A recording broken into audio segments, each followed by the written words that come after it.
I love wuthering waves.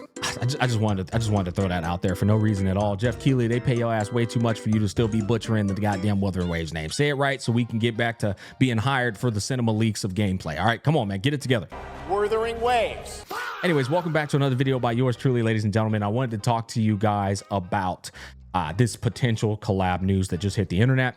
What's wild about this is for the past 48 hours, I've been brainstorming a video to make about this very topic. The video was literally going to be what's the next best collab for Wuthering Waves to make. And I was thinking about the world building elements that make up Wuwa. You've got sci-fi, you've got a high-tech society, and then you've got a post-apocalyptic setting. Now, ironically, there's a lot of titles that can go underneath that. Even Final Fantasy VII could go underneath those variables. Final Fantasy VII, you've got the same thing, actually, a high-tech society. I mean, it's a little bit different, right? But it's still a high-tech society. It's still a bit of a post-apocalyptic setting in a sci-fi theme. And so even Final Fantasy VII could go underneath that. Hell, Code Geass could go underneath that. And you want to know what's cool thing about Final Fantasy VII, Code Geass, and Stellar Blade? They have hot women that they could sell you in those games, right? Oh my god, bro, can you imagine Tifa and Aerith? Oh my brother.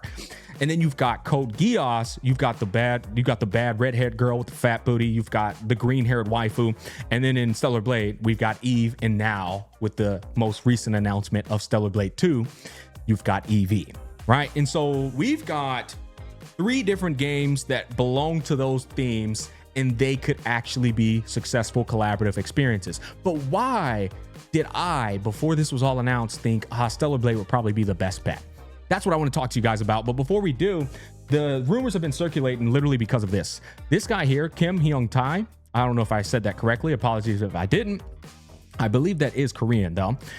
He is the CEO of ShiftUp. ShiftUp is the company that made Stellar Blade, and they're also the company that made Goddess of Victory Nikke, which is a very well-respected gacha game in the gacha space that sells a lot of hot anime waifus, so on and so forth. Then on top of that, he's BFFs with Solon. So there's already good, strong overlaps with these two people, right? Both of them well-respected within their games and IPs that they have made. They're also good friends. They also understand the gacha dynamic. And so if there was a collaborative experience here, so many boxes have already been checked off. The cohesion and synergy between these two and knowing how gacha players' brains work and function, it would actually be a successful collab just off of these variables alone. But another thing that I've noticed about Wuthering Waves is that it loves selling hot anime women, right? Guys, we can sit here and beat a dead horse about male characters as much as we want. There's a reason why every single time they announce the next several patches, there's 1 male and 5 women. If not, even the ratio is probably even more abhorrent than that. It's because the game is a waifu selling game. It is. And so with that in mind, I always think to myself, when they do a collab with any IP, that IP has to have some hot anime women in it, or lovable women that people would want to pull on and secure as a character on their account. This brings back the conversation that Solon had with the Cyberpunk Edgerunners team during the interview, right? He did the interview with the Cyberpunk Edgerunners team, and he was talking to them about why he chose to work with them. And I'll probably play this as B-roll as I talk about it, but basically Solon was saying, when we decided to do this collaborative initiative, we knew we had to choose somebody or an IP that synergizes with the world building of our game. And Lahai Roy was a perfect segue to make this happen, because Lahai Roy just so happens to be the strongest sci-fi thematic region out of all the regions we've done thus far. But we needed an IP that could fit that, as well as the high-tech society and the post-apocalyptic setting. He was like, that was pretty much how we landed on Cyberpunk Edgerunners. But another thing that's equally important is that our core audience, our community, needed to resonate with this collaborative experience as well. And so this kind of goes with the aforementioned things I mentioned. Not only does it make sense world building wise, but the community would love the collab too, because the community is pretty simple. They're otakus. They love self-insert experience. They love hot anime women, playing with hot anime women, and they love anime as well, right? All 3 of these check boxes make sense with Stellar Blade. And then we talk about the business side of things. The business side of things, Stellar Blade and Wuwa is such a good collab, because Wuwa's trying, as we speak, to break into that mainstream space. It's not just trying to capture the gacha space anymore. It's trying to tap into some of that mainstream gaming audience. And they have been doing that And it was a huge success with the Cyberpunk Edge Runners collab. We've already got people who never played gacha games playing gacha games now because of the Cyberpunk Edge Runners collab. But that was just like the start of it. Now we've got that notch under our belt. Now we've proved we can deliver a ceiling of a collaborative experience, exceptional quality, raise the bar.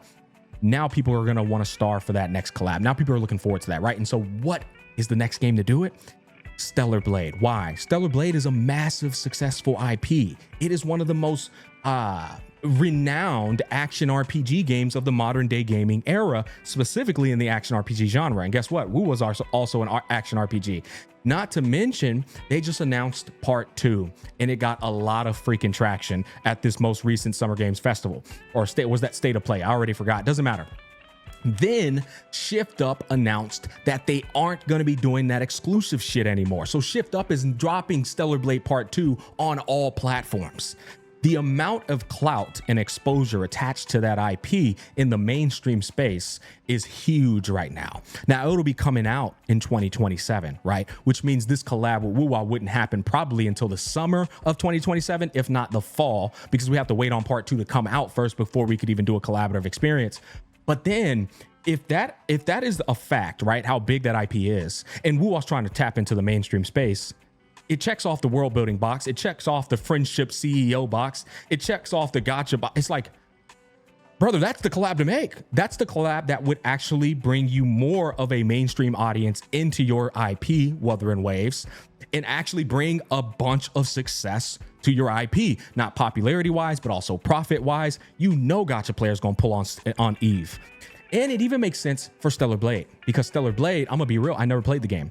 I've wanted to play it, but I don't really have a legitimate reason to play it right now. I've kind of just been putting it on the back burner. If this collab got announced, you know how many people just like me would just go and play Stellar Blade just because they want to be prepared for when that collaborative experience happens? Wuwa is no longer a small game. It's a massive IP. And so it's just, I can't think of a downside.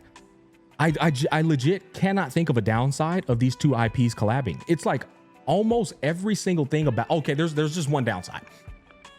Typically, these companies want to sell 2 waifu characters. Typically, right?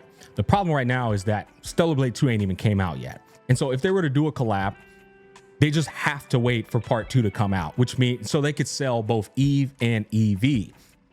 And I think the genius thing about doing 2 characters is if you give one of the characters away for free, it forces everyone, not forces, almost does, to come back into your game, even people who quit your game, because they know they can get that character for free. And then they're going to be, you know, curiosity, brother. It's one of the most powerful traits or elements of humanity. They're going to try out the collab. They're going to love it. And they're going to end up spending money on the other character as well, which is a W. That's the free character thing. When you see it in collabs these days, it's genius. It's genius in HSR. It's genius in Wuwa, because it's going to allow people to at least log into your game, and that could potentially bring them back into your game indefinitely, or at least for an extended period of time. So I think that's the only like real downside, but it's not even a downside. You know what I mean? Other than that, I've also heard that Stellar Blade makes exceptional music. I heard it had incredible music. I think Marco Meatball, if I'm not mistaken, he said too many people were focusing on Eve's ass to appreciate the beautiful music in the game. So he's a music guy. He's saying the music in Stellar Blade was exceptional. Wuwa makes exceptional music. There's another banging collab where you can put that beautiful music inside of Wuwa during the collab. I mean, guys, there's no reason to not make that collab happen. I'm gonna be honest, there's really not, other than just time. Why would we not make that collab happen? I think the last thing I want to talk to you guys about is why not like something like Devil May Cry? They already did it with PGR. It goes back to what I was telling you. Dante and Virgil are some of the most iconic characters of all time, right? My whole entire generation is in love with Dante and Virgil. But the gacha space in particular, and the Wuthering Waves IP, not PGR, Wuwa, the male character thing just isn't as appealing to this audience as it is to everyone else. In the mainstream space and literally anywhere else, they'd be like, oh my God, right? In Wuwa, they would still be a success, but they wouldn't be as successful as a Eve and Evie from Stellar Blade. They wouldn't be as successful as a Tifa and Aerith from Final Fantasy VII, or 2B from Nier Automata. You see what I'm saying? It's always going to be which one would make us even more money, which one would bring us even more success and make our targeted demographic even more happy. It's going to be those hot anime women every single time. You know, Lucy, one of the most attractive women as well, also very lovable, even though she belonged to David. Who cares? She's fine as hell.